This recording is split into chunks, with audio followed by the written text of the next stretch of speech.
Un cordial saludo a las personas que sintonizan este canal. Como siempre, un placer estar junto a ustedes. Aquí les habla Ivo Hernández y venimos con más libros y más reseñas de libros. Continuando con el propósito que nos hemos hecho en este canal, seguimos con los diálogos de Platón y seguimos en esta parte con los llamados diálogos tempranos. Hoy tenemos otro nuevo. Recuerde que esos diálogos así llamados tempranos tienen una estructura más o menos parecida. Por eso les decía en una audición pasada que tanto filólogos como filósofos se ponen a agruparlos basándose en la estructura y en la temática como se presenta. En el caso de hoy tenemos uno conocido como Eutifrón o La Piedad. Es el clásico diálogo temprano, es decir, tiene una especie de introducción donde aparecen los personajes. En este caso van a ser, al igual que en el Critón, solo dos. Tenemos a Eutifrón y tenemos a Sócrates hablando. Y entonces se van a enfrentar con el tema de la piedad. Ahora, allí tenemos mucha tela que cortar nosotros porque la palabra piedad, lo pío, lo que es piadoso, en griego tiene varias acepciones bastante específicas. Ese es un término que en nuestra actualidad se usa menos y se usa con muchísima menos especificidad que la que puede haber tenido en el pasado. Lo que es piadoso, lo pío, la relación de la piedad con la voluntad divina, todo eso lo vamos a tratar nosotros de abordar. Pero antes de llegar a eso, tengo que darles una serie de contextos porque les decía, este es uno de esos llamados diálogos primeros, en el sentido en que se encuentra Sócrates, se plantea un tema, casi siempre es una de las virtudes, las cuales acá se discuten, y más o menos el esquema sigue siendo el mismo. Sócrates empieza a trabajar el tema, le pregunta a la persona aludida que le dé una definición. La persona trata lo mejor que puede dar una definición, Sócrates se la refuta, y así lo hacen. En el caso de Eutifrón produce hasta 4 definiciones y al final no termina esto con ninguna conclusión segura. Es decir, son diálogos extraordinariamente didácticos porque se espera que quien está leyendo el material tenga sus propias conclusiones y pueda deducir ideas a partir de todo lo que se presenta. Usted va a ver, tanto en el caso de la exposición que hace Eutifrón sobre la piedad y sus acepciones varias y las refutaciones de Sócrates, que se trata de polos opuestos, pero ninguno está tasando completo el tema. Entonces, por eso ya hablábamos que se terminan o se les llama con finales aporéticos, es decir, lugares o conclusiones que no terminan, sino que llegan como una especie de camino donde no hay un más allá. Y Sócrates en este caso, por cierto, termina la cosa medio jocosa, porque luego de poner a Eutifrón allí a dar definiciones y refutárselas todas, al final Eutifrón se cansa y le dice, mira Sócrates, yo tengo muy poco tiempo para seguir aquí hablando, y se va. Y Sócrates le dice, bueno, pero ya va, pero me va a dejar aquí hablando solo, etcétera. Yo estaba esperando una definición. Entonces, son diálogos muy interesantes. Es el Platón de la primera etapa. Es el Platón en donde se supone que Sócrates sería más fidedigno en cuanto a la persona, menos personaje, más persona. Eso no lo podemos realmente decir, pero sí muchos críticos tienden a pensar así. Lo cierto es que es un diálogo bastante interesante. Les doy algunas coordenadas importantes. Sobre Eutifrón, por ejemplo, es una cosa interesante. Eutifrón es presentado como un mantis. Un mantis es una especie de adivino, una especie de profeta, pero atención con una palabra que se ha deformado en nuestro tiempo. En el pasado, en muchas culturas, tanto los griegos como en la cultura hebrea antigua, el profeta no es una persona que le va a decir a usted o el adivino que le va a decir qué es lo que va a pasar en el futuro. Eran sujetos a los cuales se acudía porque se suponía que podían interpretar la voluntad de los dioses. Platón no ahonda mucho a esto, pero él es presentado así. Y Sócrates lo aborda de esa manera. Le pregunta, bueno, chico, ¿tú qué sabes de estas cosas? ¿Tú me podrías aclarar esto? Y lo va hablando. Ahora, es muy interesante también el factor histórico de cómo se consigue, porque el diálogo comienza con Eutifrón, que está en ese momento en la casa de las leyes o la casa del rey, como se llamaba. En la casa del rey, por decirlo de alguna manera, estaban las llamadas arcana nomoi o patrioi nomoi, es decir, las costumbres antiguas, las leyes de los ancestros estaban allí. Y ahí era donde tenían que ir las personas que eran llevadas a juicio. Bastante interesante. Eutifrón está allí porque él está acusando en un juicio a su propio padre. Sócrates está allí porque lo están acusando de acebeia, es decir, de impiedad y de crear dioses o no respetar los dioses de la ciudad. Eso es una cosa bastante interesante que me va a permitir a mí diversas acepciones. Sobre el caso de Eutifrón y la demanda que está estableciendo contra su propio padre, ya vamos a hablar porque el texto es bastante curioso en esa manera y Sócrates se sorprende mucho. De hecho, ahí empieza la discusión de ambos cuando dice, bueno, ¿y cómo es eso que tú estás acusando a tu propio padre y lo está acusando por un homicidio? En fin, Una historia bastante rocambolesca la que se va a presentar allí. Y Sócrates aparece allí y Eutifrón le dice, bueno, ¿y tú qué haces por aquí? Que dejaste el liceo donde te la pasabas discutiendo cosas y vienes para acá. Y Sócrates le dice, no, es que vengo porque estoy en estos momentos siendo acusado, tratando de entender un poco en qué se sustancia la acusación que se ejerce. Recuérdese, pie de página allí, tenemos por ahí la apología de Sócrates. Y Sócrates es realmente un sujeto que cuando ha culminado la guerra del Peloponeso, Esparta nominalmente ha ganado esa guerra y coloca a los llamados 30 tiranos. Ahí van a estar Critias, Cármides, eso lo dijimos en otra de las audiciones pasadas. Esos 30 tiranos van a ser un gobierno absolutamente infausto y luego vienen los demócratas, se enfrentan en diversas guerras y logran retomar el poder. El problema es que muchos de estos demócratas vienen también con, se pudiera decir, algunas visiones revanchistas. Así pudiera discutirse este tema. Y bueno, Sócrates, que siempre fue una persona rodeada de muchos de los sujetos que estaban vinculados con los oligarcas y con las personas que estuvieron en ese régimen de los 30 tiranos, pues es asociado y es acusado por la famosa, entre las diversas acusaciones, una de ellas Acebella. Recuerde que le hemos dicho, Sócrates no se puede decir exactamente que haya sido un sujeto de dinero, pero todas esas personas, Critias, Cármides, que estuvieron en los 30 tiranos, eran personajes que estaban con él discutiendo y hablando en los lugares donde se reunían. De manera que hay mucho por allí para discutir y para ver. Cuando vuelve la democracia, los demócratas pues lo acusan a él y lo acusan además, les decía, bueno, ya es la corrupción de la juventud, y eso de Acebella es como decir, no respeta a los dioses de la ciudad. Ahí hay un infausto decreto a los cual, por cierto, muchas personas se refieren en la Grecia antigua, pero de lo cual al menos yo no he podido conseguir la fuente exacta, que es para sustanciar la Acebella. Había un decreto de un sujeto llamado Diópites y se le llamaba el decreto de Diópites. Es esa especie de decreto mediante el cual cualquier persona que no respetara a los dioses de la ciudad, cualquier persona que se pusiese a inventar dioses nuevos, era visto como una especie de sujeto subversivo y esa era una acusación. Es una acusación que se le han hecho a un gentío, es decir, no cree usted que se lo hicieron a Sócrates, se lo hicieron a Anaxágoras y Pericles lo salva. Entonces es una cosa que es conocida y varias personas le hacían eso.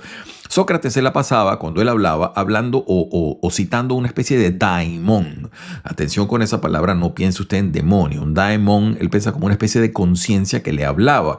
Y de allí se atiene este sujeto Meleto y un sujeto llamado Ánito, y eso lo puede ver ahí en la apología de Sócrates, para entonces decir que el sujeto estaba inventando dioses y todo eso. Entonces, repito, el planteamiento de la obra se da porque Sócrates va a ver mejores detalles de quién lo está acusando, de qué es lo que lo están acusando, por qué y cómo se sustancia esa acusación. Por otra parte, Eutifrón está allí porque está demandando a su padre, está metiendo una demanda por homicidio a su padre, y así se consiguen los dos sujetos. Tengo mis notas acá porque, como les digo, aquí siempre hay muchas cosas en las cuales uno tiene que estar viendo detalles de todo esto. Entonces les repito, Eutifrón es presentado como un divino, como un sujeto que vive o siente que vive de acuerdo a la voluntad de los dioses. Y entonces ahí Sócrates inmediatamente lo aborda, ¿no? Y le dice, bueno, ahí hay una palabra clave en griego antiguo que es osiostés, o también se le puede decir tojosion, es decir, lo piadoso, lo pío. Entonces Sócrates de inmediatamente, cuando se ponen luego que se explica cada uno, porque están ahí metidos en ese lugar, empieza cada uno, bueno, Sócrates lo aborda inmediatamente y se lo lleva al terreno filosófico y le dice, bueno, Eutifrón, tú que eres un sujeto versado en esta materia, por favor explícame eso. Y entonces aquí les decía lo de los términos. Yo como siempre hago algunas listas acá de términos que nos pueden ayudar para el diálogo y tengo por supuesto los conceptos que vamos a utilizar. No son todos, son algunos de los más conocidos. Fíjese, lo pongo en pantalla para que las discutamos. Entonces pongo acá Eutifrón, conceptos básicos. Bueno, tiene usted lo primero, ociotés. Ociotés sería como la piedad, la santidad, la vida de acuerdo a las leyes divinas. Hay también la llamada Eusebia. Fíjense que se parece a la palabra que les decía de Sócrates, que era Acebella. El prefijo con alfa siempre es lo opuesto, lo que es contrario a. Eusebia, piedad o devoción, es muy importante. También, fíjese, al final, la puse abajo, está Iketeia. Iketeia significa la acción de piedad, pero como súplica, ¿no? Como se le puede incluso hacer hacia una persona. La iketeia es pidiéndole piedad a una persona para que tenga conmiseración. Como usted puede ver, el término es polivalente. Semánticamente es complicado. Siempre lo tenemos acá el tema con los griegos en sus palabras en las cuales ellos buscaban una especificidad a veces o a veces englobaban en un término una cantidad de acepciones. También está, sigo adelante, con dike, esa sí la conocemos, justicia, y se coloca acá como una especie de contraposición funcional. La vamos a ver en una de las definiciones finales en las cuales se confronta osiotes con dike, es decir, la piedad o la vida de acuerdo a la idea de los dioses, y entonces la justicia, que es un fenómeno completamente humano. Los dioses no manejan la justicia, no tiene nada que ver con ellos. Luego, conceptos que usted seguramente conoce: teos, que sería Dios. Luego tenemos aiskine, que sería vergüenza, deshonra. Nomos, ya lo hemos dicho, las leyes, las costumbres del lugar. Logos, bueno, eso sí que es una palabra complicada. Yo la coloco porque se menciona acá, pero eso sí que es difícil. Razón, discurso, verbo, palabra. Esa es una de esas palabras como sofrosine, es decir, ahí puede usted meter un montón de acepciones. Luego daimonión, que es lo que les decía, esa especie de espíritu divino, perdón, se me coló una palabra que faltaba allí, espíritu divino o conciencia que le está hablando. Sócrates decía que este daimonión le sugería las cosas y cuando él se equivocaba se lo decía y todas esas cosas. Y bueno, y keteia, esa no está aquí en el diálogo, pero yo la coloqué porque es una de las tantas acepciones, que es muy interesante cómo los griegos veían estas cosas de una forma, repito, semánticamente polivalente. Sigo adelante entonces. Bueno, vamos con esos diálogos en donde una virtud, lo puse acá, es de los clásicos diálogos del comienzo. Les comenté también lo del decreto de Diópites. Es una cosa interesante. No sé si es Diópites o Diopites. Es una cosa que lamento no tener la fuente cercana, pero sí sé que ese es un decreto que se menciona. No sé si Plutarco lo menciona en la vida de Pericles. Es algo que existe y que, repito, es una sustanciación de algo que se usó legalmente para condenar a diversas personas y llevarlos a juicio, ¿no? Hay una cosa, por cierto, con eso del decreto de Acebella. Algunas personas que han pensado, yo me agrupo con ellos también. Fíjense ustedes, este nacimiento poderoso de la filosofía como fórmula política y ética que hace Sócrates y con él Platón y luego Aristóteles y todo eso fue una especie, se pudiera decir, antes que él incluso los fisicoi, es decir, los filósofos llamados presocráticos. Ese es un término que se metió en el siglo XIX, porque realmente algunos no es que eran antes de Sócrates, vivieron en la misma época de Sócrates. Pero toda esa gente representó como una especie de revolución de ideas en aquella Grecia antigua. Había, por supuesto, las personas que conservativamente o de forma conservadora se resistían a ese planteamiento de ilustración que se estaba dando en esa época, esa especie de búsqueda del conocimiento y de la razón. Y se supone educadamente que en reacción a eso es que salen decretos como el de Diópites, es decir, que son decretos que están tratando de prohíben que se cuestione la naturaleza de los dioses. Imagina, ese disparate lo hemos tenido a lo largo de la humanidad muchas veces y casi todos los monoteísmos lo han hecho en uno u otro momento. Pero es bastante interesante. Uno pudiera ver ese famoso decreto de Diópites de esa manera. No se puede cuestionar, ¿no? Entonces es interesante ese punto de que las deidades pertenecen también al espíritu de la ciudad y en cierta manera pudiera verse como que quien cuestiona eso está cuestionando otra cosa. Recuérdese que Atenas se llama Atenas por Palas Atenea, es decir, la imbricación entre la idea de deidades y la vida cotidiana no era pequeña en esa Grecia antigua. Sin embargo, existían estos sujetos que estaban empezando a poner todo bajo cuestionamiento al estilo de Sócrates. Bueno, sigo adelante. Otro punto importante, cuando Sócrates y Eutifrón se ponen a discutir sobre la piedad, cuidado en un punto, y es muy importante esto a lo largo de toda la filosofía de Platón. Las virtudes para Platón no se trata o no son solamente un ejercicio de la moral, es decir, de una forma de vivir y todo ello. Él está hablando siempre del factor ético-político, de cómo el sujeto se está moviendo y manejando en esa ciudad. En ese caso, el comportamiento piadoso, es decir, de acuerdo a la voluntad de los dioses, que es lo que significa tojoción, ese pío, esa forma pía de desenvolverse. Es algo interesante porque, repito, no es que usted lo lleve como una fórmula moral, sino que es una fórmula expansiva, como debe ser el ciudadano ideal o el ciudadano que se está moviendo en esa ciudad. Entonces, es muy importante. La ociotes es realmente una virtud pública de lo que estamos hablando. Yo lo puse acá, incluso fíjense ustedes, estos son mis notas desordenadas leyendo el texto. Al convertir la discusión de la piedad en un tema político, Platón procede a lo que será parte de su plan didáctico, es decir, comenzar esa traslación de mitos a logos, ¿no? De llevarlo a una concreción de algo racional. Cualquier reforma moral que pueda servir para entonces producir ciudadanos más conscientes e ilustrados, y entonces eso tiene que ver con la reconfiguración, por supuesto, de los mitos antiguos. Pie de página allí, ese es un tema fascinante, lo que es ese trasvase que logra la Grecia antigua de mitos a logos. Los mitos, que por cierto siempre aparecen de una u otra manera citados en la obra de Platón, y que él decía que no son episteme, pero sirven para sugerir una idea y todo ello, él siempre los agrupa como producidos por los poetas. Es decir, él endilga al poeta la función de crear el mito. Sin embargo, el mito sería en cierta forma también enemigo del episteme, enemigo del conocimiento, porque el mito no es cuestionable, es en sí mismo. Es una forma de conocimiento, se explica a sí mismo, por decirlo de esa manera. No tiene una refutación posible. Entonces, de allí que veremos en otros textos posteriores en Platón, en donde los poetas y los mitos no son tan bien tratados. Es decir, se utiliza el mito como un recurso didáctico, pero al estar produciendo mitos es una cosa que puede envenenar en cierta manera al ciudadano y a la ciudad. Puse acá ese punto, fíjense, los mitos están asociados a los poetas, que son quienes los crean. Después en la República veremos, en la Politeia, ¿no? Así llamado, que el mito, aunque sirve para cierta intuición de la realidad, puede ser pernicioso para la salud mental del hombre, etcétera, etcétera, ¿no? Ese es un punto bien importante.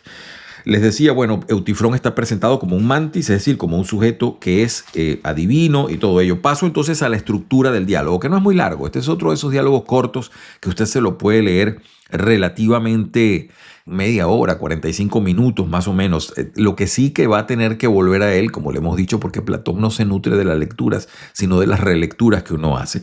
La primera cosa, fíjese, hay una cosa aquí que anoté también, me parece válida. Eutifrón afirma ante Sócrates saber exactamente, usa la palabra akribos, de forma precisa, qué es la piedad, ¿no? Y entonces él dice que su tecné, su forma de desarrollar su conducta y todo ello, revela que él procura siempre mantener el eutifroneo, es decir, pensar rectamente y cultivar pensamientos correctos de acuerdo a la voluntad divina. Por eso es que Sócrates inmediatamente lo agarra y lo conmina y le dice, bueno, explícame cómo es eso, ¿no? Cómo funciona, cómo vuela todo eso. Entonces, fíjense, ya les voy a decir, porque el caso de la situación de la acusación de Eutifrón es rocambolesco, decía.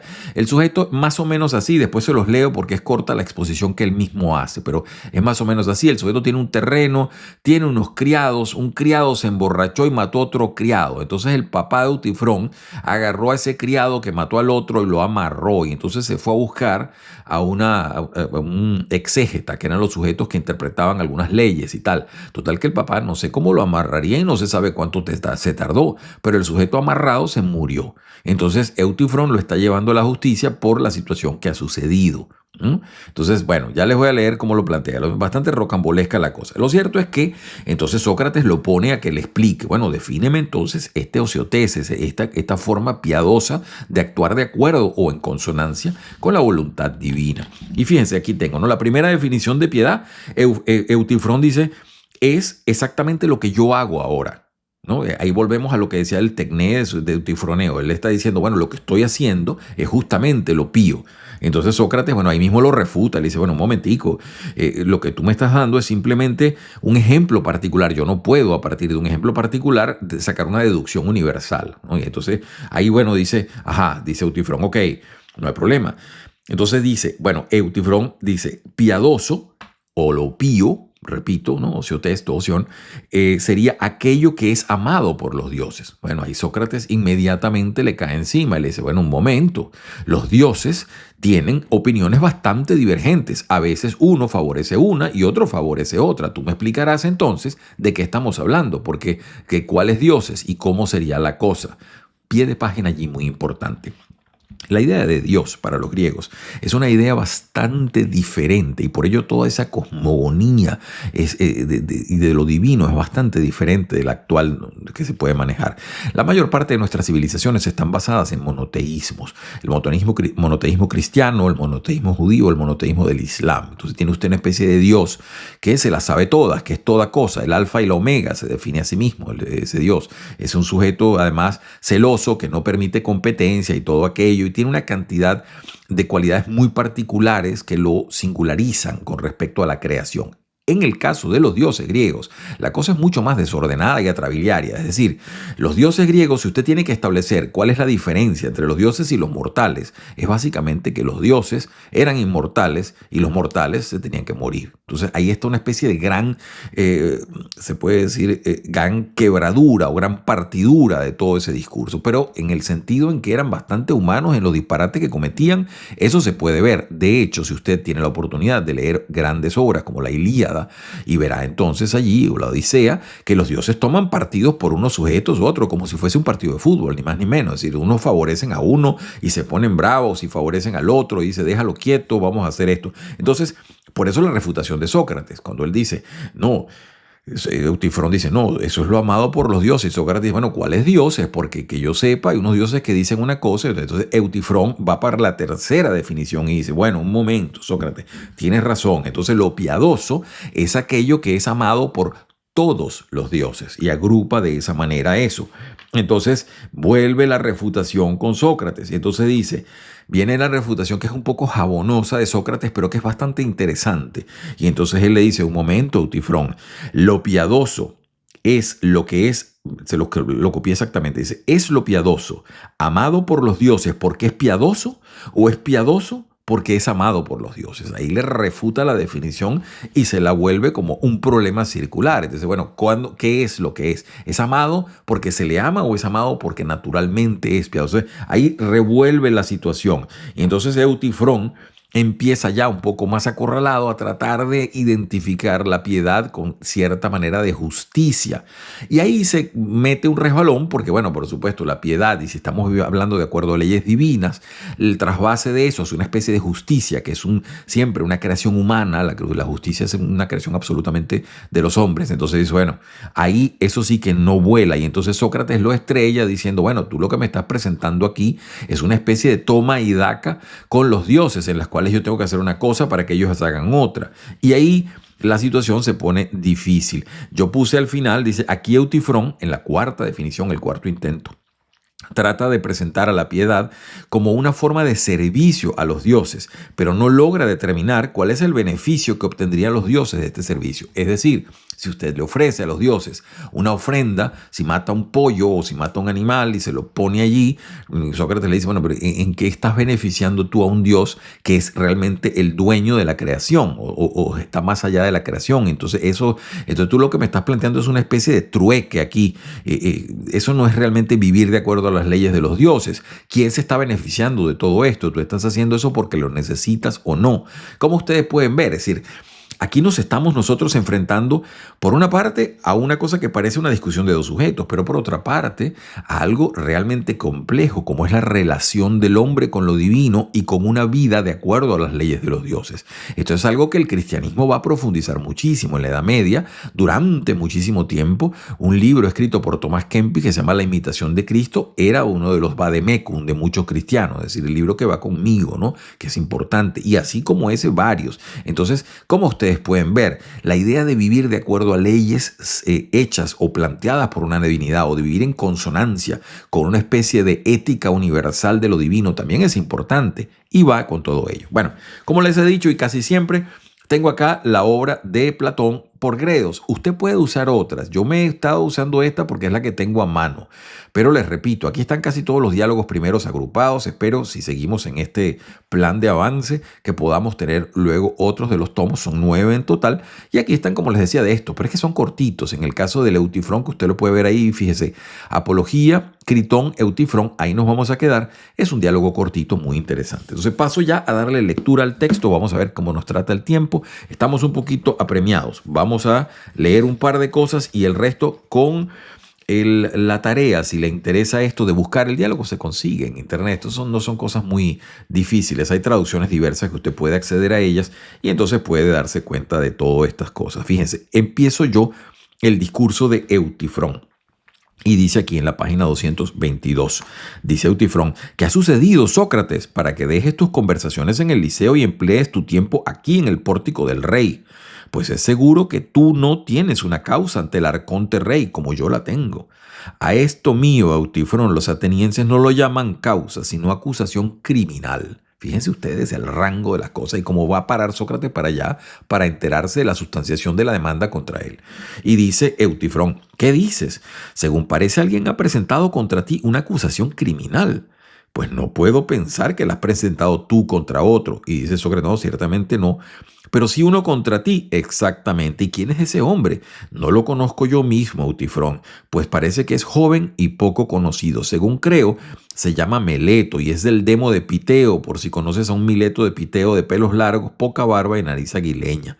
No lo conozco, Sócrates, pero ¿qué acusación te ha presentado?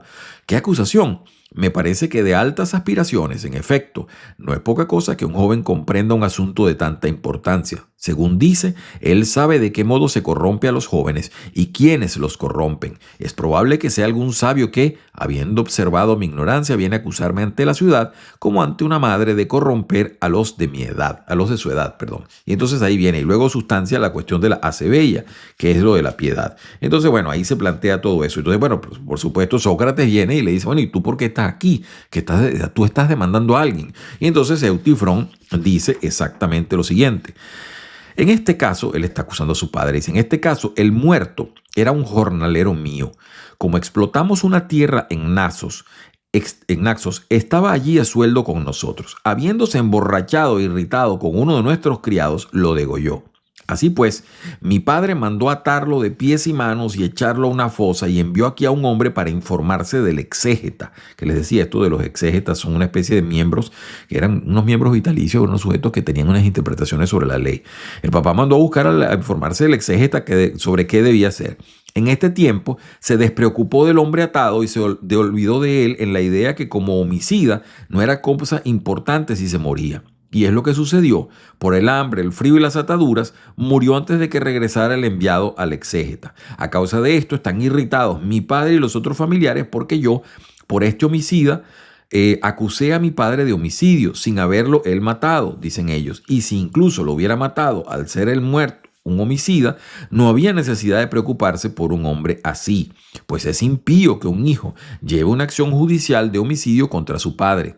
Saben mal ellos, Sócrates, cómo es lo divino acerca de lo pío y de lo impío. Fíjense ustedes, Eutifrón, que es un mantis, ¿no? Él está diciendo, ellos no se están dando cuenta que es lo que estoy haciendo aquí. Y yo estoy actuando de acuerdo a las leyes divinas porque será mi padre y todo, y quizás él no lo mató, pero aquí hay una cantidad, o lo que pudiéramos decir, un homicidio culposo. Es decir, aquí hay una cantidad de situaciones que deben ser aclaradas en relación a lo que sucedió y mi padre lleva culpa en todo esto. Bueno, imagínense ustedes la torta que se está formando en esa familia, ¿no?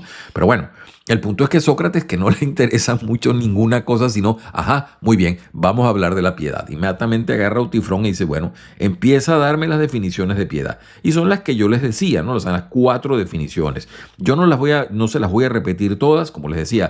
La primera, él está diciendo piadoso lo que estoy haciendo ahorita, esta conducta que estoy haciendo, que mucha gente no la comprende. Entonces Sócrates lo refuta con que lo particular, lo universal. La segunda definición le dice aquello que es amado por los dioses. Sócrates le refuta cuáles dioses.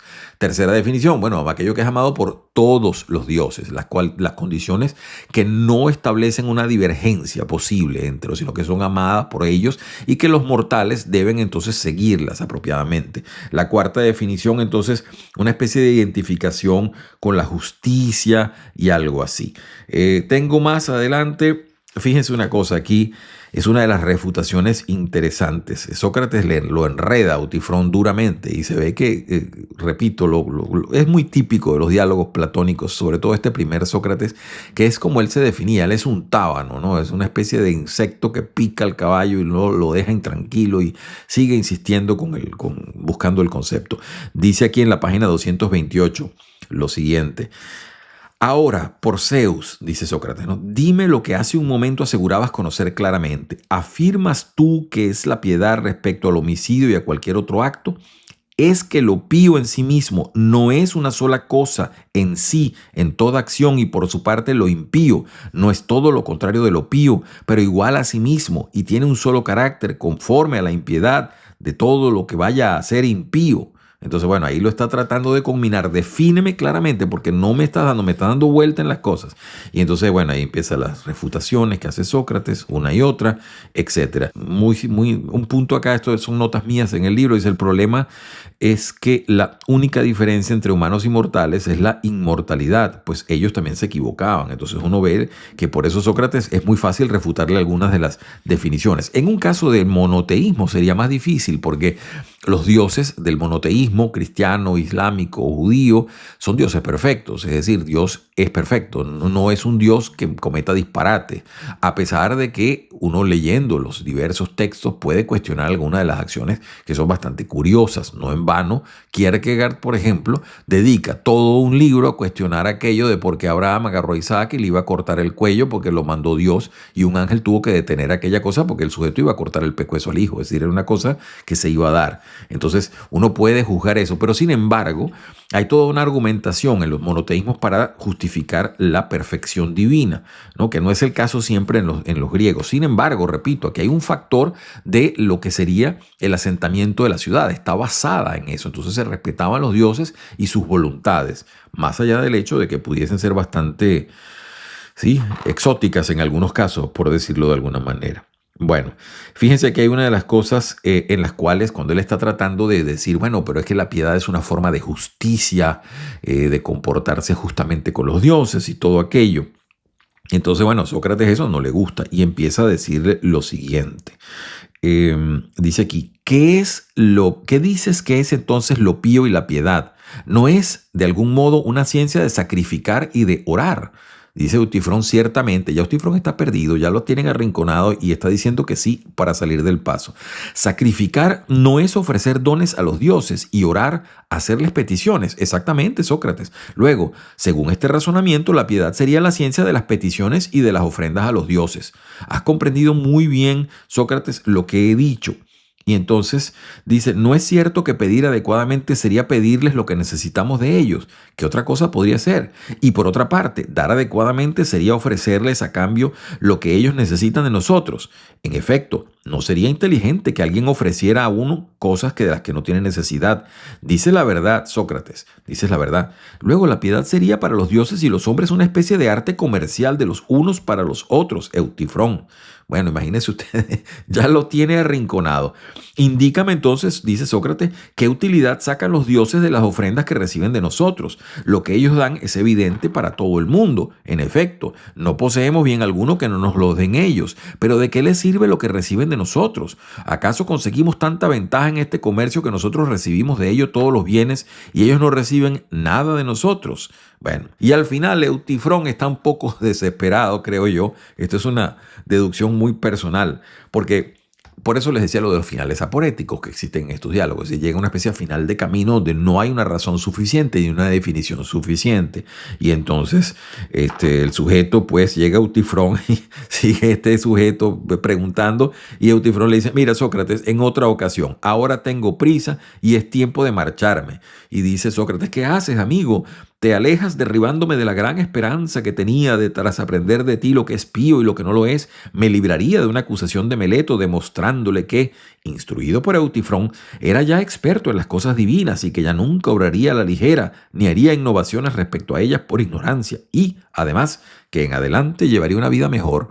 Bueno, Eutifrón, se puede decir en bastante lenguaje coloquial, marcó la milla, se fue de allí y dejó a Sócrates quieto, porque la verdad es que cada vez que producía una definición, el Sócrates se la derrumbaba y el sujeto al final estaba un poquito desesperado, porque más allá de sus conceptos de lo que era piadoso o vivir de acuerdo a las voluntades de la voluntad de los dioses, no pudo sostener una argumentación. Y es la idea de estos diálogos. Aquí, recuerde lo que les digo, aquí no hay un Sócrates Superman, ni un Sócrates que se las sabe todas y que tiene la respuesta de todo. Él está discutiendo y en el fondo Platón, que es un gran pedagogo para todos nosotros, lo que está es poniéndole a usted puntos de vista y entonces usted puede a partir de ello ejercitar su propia condición de argumentador en el diálogo que está hablando y que está discutiendo. Vimos entonces las posiciones tanto de Sócrates como la de Eutifrón en este fantástico diálogo que es uno de los comienzos. Estoy viendo mis notas por si se queda alguna cosa.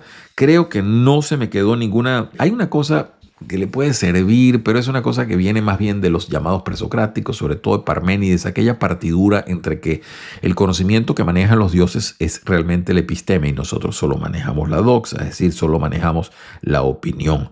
Pero lo cierto es que la piedad ha sido discutida de diversas maneras aquí y planteada tanto como una virtud que debe ser ejercida para poder vivir en sociedad, vivir en comunidad, como también una forma recta de lo que es la conducta humana. Es Ivo Hernández quien les habla, como siempre un placer enorme estar junto a ustedes. Si esto de alguna manera le estimula, sígalo con la campanita. Hemos colocado unos botones para que, si le parece, también pueda usted apoyar este canal según su criterio y su capacidad. Si no, por lo menos trate de escuchar los diálogos completos, porque en la medida en que la reseña se escucha completa, YouTube lo valora mejor. Desde acá también recuerde siempre, es el deseo porque tengan ustedes una muy feliz semana.